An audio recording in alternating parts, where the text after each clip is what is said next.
Hello students, welcome to A to Z পরীক্ষা।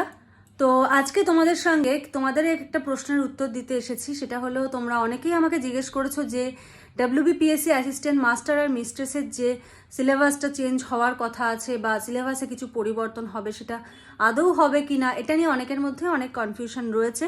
এবার দেখো, ফাইনাল নোটিফিকেশন না বেরোনো পর্যন্ত শিওরভাবে কিছু বলা যায় না। এবার চেঞ্জ যদিও বা হয়, এবার যাদের যতগুলো চ্যাপ্টার আছে সেখান থেকে নিশ্চয়ই 50% কমিয়ে দেবে না, তাই না?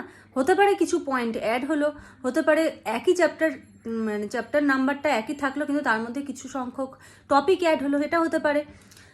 আমি ধরো আমার সাবজেক্ট যেটা ফিজিওলজি দিয়ে বলছি, ফিজিওলজিতে 16টা চ্যাপ্টার আছে।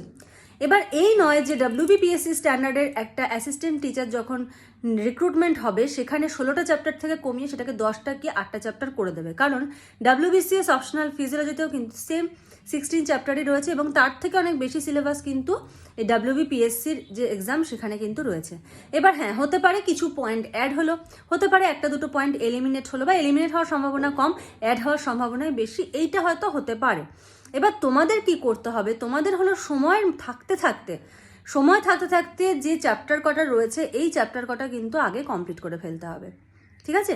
যার যতগুলো চ্যাপ্টার, যারা অপশনাল বলছি, যারা ফিজিওলজির সাবজেক্টটাকে চুজ করছো, 16টা চ্যাপ্টার খুব ভালো করে আগে তৈরি করে ফেলতে হবে, MCQ প্র্যাকটিস, ঠিক আছে, মক টেস্ট সমস্ত কিছু দিয়ে।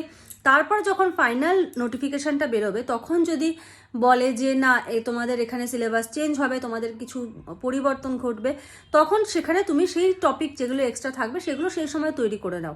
কিন্তু সিলেবাস চেঞ্জ হবে এই আশা করে কিন্তু পড়া কেউ বাদ রেখো না। আর WBPSCর ফিজিওলজি সাবজেক্ট যারা চুজ করছো, তোমাদের ক্লাস কিন্তু 5 এপ্রিল থেকে স্টার্ট হবে। যারা যারা ক্লাসে জয়েন হতে চাইছো তারা স্ক্রিনে যে নাম্বার দেখতে পাচ্ছ সেই নাম্বারে যোগাযোগ করে সমস্ত ডিটেলস জেনে নিয়ে কিন্তু জয়েন হয়ে যেতে পারো। তোমাদের কোনো বই খুঁজতে হবে না, কারণ এক বইয়ে সব কিছু পাবে না, অনার্সের বই পড়তে হবে। এবার সমস্ত কিছু খোঁজার দায়িত্ব, সমস্ত কিছু আমি করে দেবো, নোটস প্রোভাইড করে দেবো, তোমরা শুধু পড়বে, যে এক্সামগুলো নেবো এক্সামগুলো দেবে, মক টেস্ট দেবে, দিয়ে নিজেকে তৈরি করবে।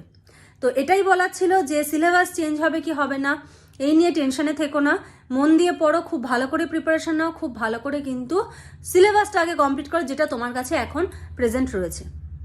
তো আজকের মতো এখানেই শেষ করছি। নেক্সট ভিডিওতে কোনো ক্লাস নিয়ে তোমাদের সঙ্গে কথা হবে। আজকের মতো এইটুকুই। Thank you.